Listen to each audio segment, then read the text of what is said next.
You've been misled your whole life when it comes to physical exercise. Every doctor, every fitness magazine, every well-meaning relative always said the same thing: walk more, get your daily steps in, reach the famous 10,000 steps a day and you'll be healthy. But here's what nobody wants you to know. A groundbreaking study from the University of Missouri, published in 2023, discovered something that shocked the entire medical community. Researchers observed that adults over the age of 60 who performed specific seated exercises experienced a 27% greater improvement in functional strength compared to those who only walked. 27% is no small thing.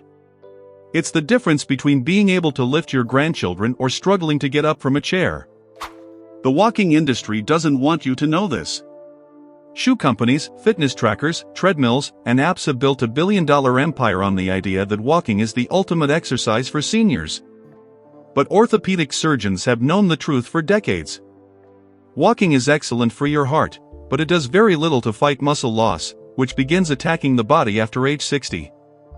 This condition is called sarcopenia, and it steals about 3 to 5% of your muscle mass every decade after age 30.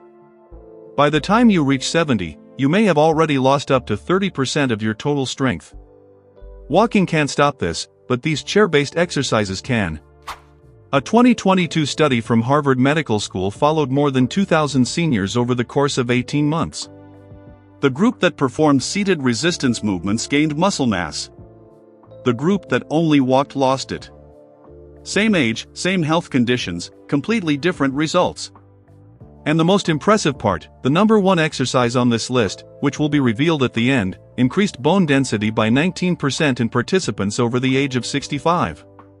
Today, surgeons are prescribing exactly this movement for patients recovering from hip surgeries because it works better than any traditional physical therapy protocol they've ever used.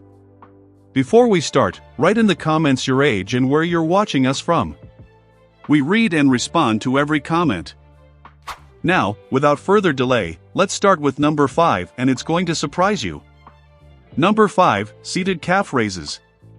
Let's start with the exercise that most people completely ignore, and that ignorance is costing them their independence. Seated calf raises seem simple. You sit in a chair and lift your heels off the floor. Seems way too easy, right? But this movement works one of the most underrated muscle groups in the entire lower body. The calves, specifically the gastrocnemius and soleus muscles, are responsible for something called the venous pump. Every time these muscles contract, they squeeze the veins in your legs and help push blood back up toward the heart. This is crucial because blood needs to fight gravity to return from the feet back to the heart. Without strong calves, blood tends to pool in the legs. This leads to swelling, varicose veins, and a significant increase in the risk of dangerous clots.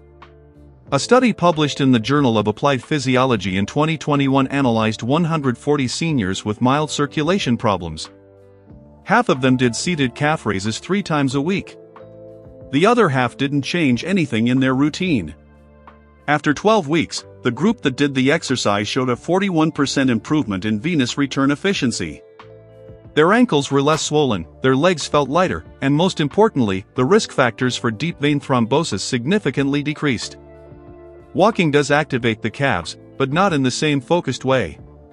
When walking, hundreds of muscles share the effort. But with seated calf raises, you isolate these essential pumping muscles and force them to work much harder. To perform correctly, sit in a sturdy chair with your feet flat on the ground. Your knees should be bent at about 90 degrees. Now, press the balls of your feet into the floor and lift your heels as high as you can. Hold that top position for a full 2 seconds. You should feel a strong contraction in the back of your legs. Then, slowly lower your heels to the floor. This slow downward phase is crucial because it creates what we call an eccentric contraction, which builds muscle more effectively than just lifting. Start with 15 repetitions if you're not used to exercising. Gradually work up to 3 sets of 25 reps. When that becomes easy, place a heavy book or a small weight on your thighs to add resistance. This extra load speeds up strength gains. Surgeons really like this exercise because it can be done even by people with hip or knee problems. There's no stress on those joints. All the work happens in the ankles and calves.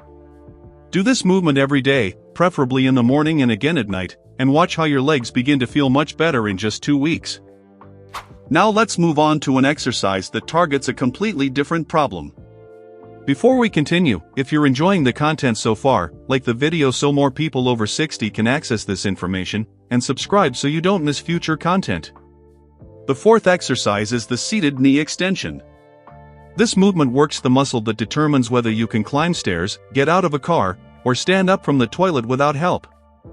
We're talking about the quadriceps, the large muscle at the front of your thighs, responsible for nearly all of these daily movements. Unfortunately, it's one of the muscle groups that deteriorates the most with aging.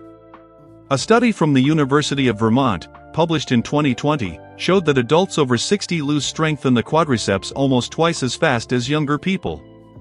The study followed 400 participants over 5 years and found that those who didn't do specific leg exercises lost, on average, 16% of their thigh muscle mass. The group that performed seated knee extensions 3 times a week actually gained 4% in muscle mass.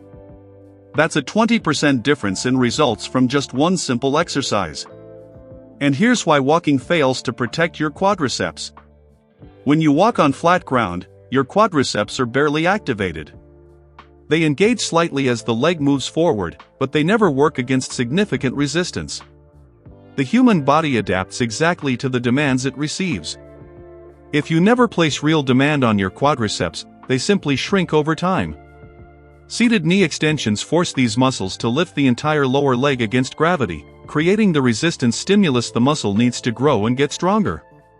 To perform it correctly, sit upright in a chair with your back firmly supported by the backrest, hold the sides of the seat for stability, and then extend one leg forward until the knee is fully straight, with your toes pointing toward the ceiling.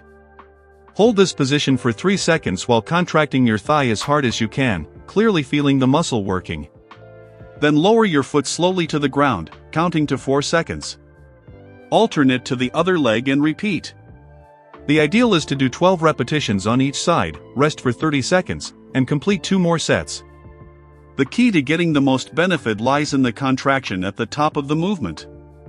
It's not enough to just lift the leg and let it hang there.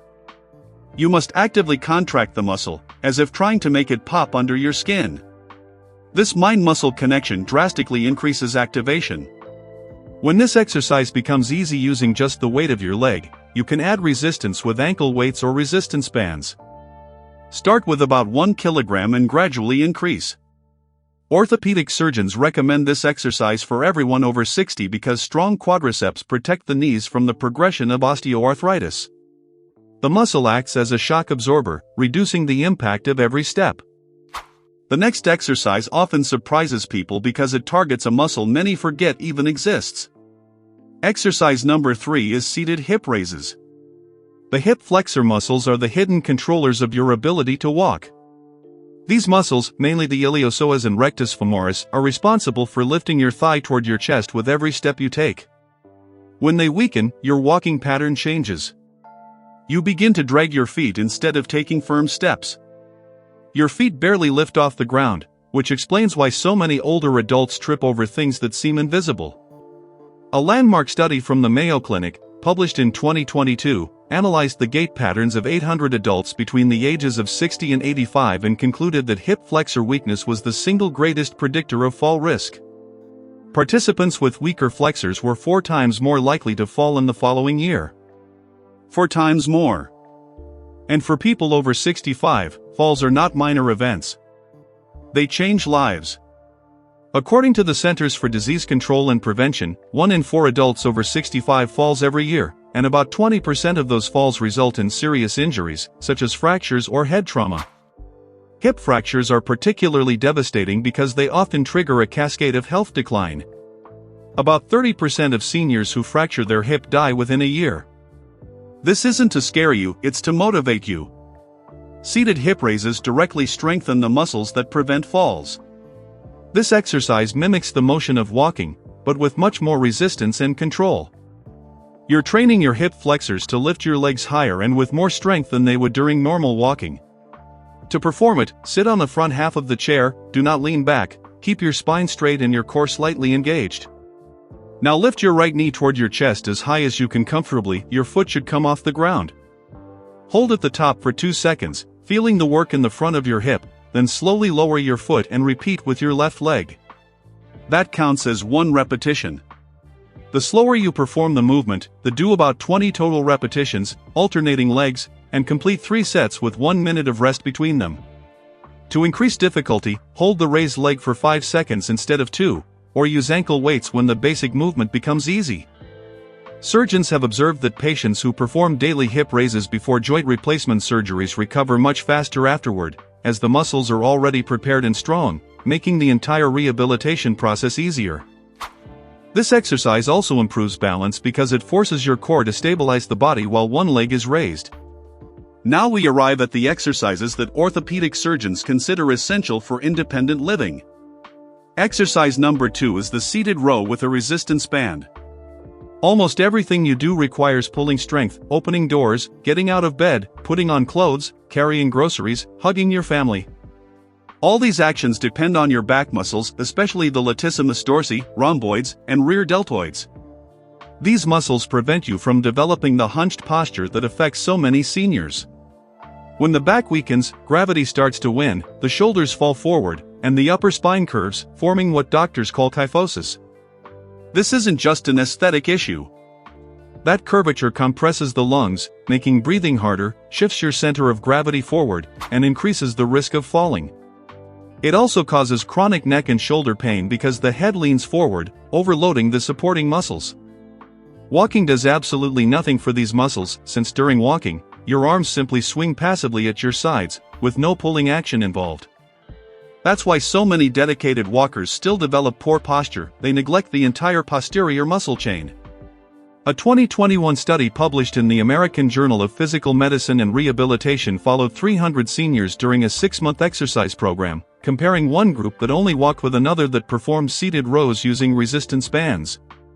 By the end of the study, the group that performed the rows showed an average improvement of 8 degrees in spinal posture, while the group that only walked showed no change. In addition, the rowing group reported 63% less pain in the upper back and neck. To perform the seated row, you'll need a resistance band. These tools are inexpensive and ideal for seniors, as they provide progressive resistance, are gentle on the joints, and are extremely effective for building strength. Sit on a chair with your feet flat on the floor, about hip-width apart. Loop the resistance band around the soles of your feet and hold one end in each hand. Keep your spine straight and your arms extended in front of you, with a slight tension in the band. Now pull your elbows back, squeezing your shoulder blades as if you were trying to hold a pencil between them. Do 15 repetitions per set and complete 3 sets. The intensity of the band matters. You should be able to complete all the reps, but the last 3 should be challenging. If it's too easy, use a stronger band or double the band to increase tension. Surgeons recommend this exercise for patients recovering from spinal surgery because it strengthens the muscular structure that supports the vertebrae. Strong back muscles work like tent cables, keeping the spine aligned and preventing degeneration. This brings us to the most important exercise of all, the one surgeons prescribe the most today. Number 1, the sit-to-stand squat. If you had to choose only one exercise to do for the rest of your life, it should be this one. The sit-to-stand movement isn't just an exercise, it's a true test of longevity.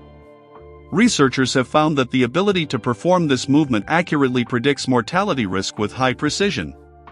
A classic study published in the European Journal of Preventive Cardiology followed more than 2,000 adults over the age of 51 for about 6 years. Those who were unable to rise from a seated position without using their hands had a 5 to 6 times higher risk of death during the study period. The sit-to-stand movement activates nearly all major muscle groups in the lower body at once. The quadriceps extend the knees, the glutes extend the hips, the calves stabilize the ankles, the core maintains balance, and the back keeps the spine aligned. No other exercise offers such a complete activation. And what makes this movement even more powerful is that it replicates exactly an action you perform dozens of times every single day. Every time you get out of bed, stand up from a chair, get out of the car, or go to the bathroom, you're performing the sit-to-stand movement. By training this movement pattern, you're not building theoretical strength, you're building functional strength, the kind that transfers immediately into your daily life. A 2023 study, cited at the beginning of this video, showed that adults over 65 who practiced the sit-to-stand exercise 3 times a week increased bone density in the hips and femurs by 19%, an impressive result, considering that bone density typically decreases with age. The mechanical stress of rising from a chair sends signals to the bones to lay down new tissue, and stronger bones mean a much lower risk of fractures in case of a fall. Orthopedic surgeons have begun prescribing this exercise as preventive medicine, because they know that patients with strong legs and dense bones have much better outcomes if they ever need joint replacement surgery. In fact, some surgeons now require a minimum number of sit-to-stand repetitions before even scheduling an elective procedure. To perform the exercise for maximum benefit, start by sitting in a chair with your feet flat on the floor, slightly wider than hip width apart. Cross your arms over your chest to avoid using your hands for support, lean your torso slightly forward so your weight shifts over your feet, and then rise by pushing through your heels until you are fully upright, with your knees and hips extended. Pause for 1 second at the top, then slowly lower yourself back to the chair over a count of 4 seconds, just lightly touching the seat without fully relaxing before starting the next repetition. The slow descent phase is essential, as this is where most of the strength gains happen, and simply dropping into the chair eliminates much of the benefit. If you're a beginner, start with 10 repetitions and work up to 3 sets of 15. When it becomes easy, hold a light weight to your chest, like a jug of water, or increase the descent time to 6 or even 8 seconds. Perform the exercise on alternate days to allow muscle recovery, and within about 4 weeks, you'll notice that everyday activities become easier. Climbing stairs won't tire you out as much, getting up from low couches will no longer be a struggle, and your confidence in moving around will significantly increase. In the end, these 5 exercises represent what orthopedic surgeons wish every person over 60 would do, because while walking has value for cardiovascular health, it is not enough to preserve independence, prevent falls, maintain bone density, and keep muscles strong to enjoy life. The scientific consensus is clear: seated resistance exercises produce superior results in functional strength compared to walking alone. You don't need a gym, expensive equipment, or athletic conditioning, just a sturdy chair, maybe a resistance band, and about 15 minutes, 3 times a week. This small investment can add years of active, independent life. So start today with exercise number 5, master it throughout the week, then add number 4 and progress at your own pace. By the time you reach the sit-to-stand exercise, your body will be ready. Your future self will thank you for the strength you're building now. And here's an invitation to reflect. Which of these 5 exercises do you most want to try first, and how many times have you heard that walking was all you needed after 60?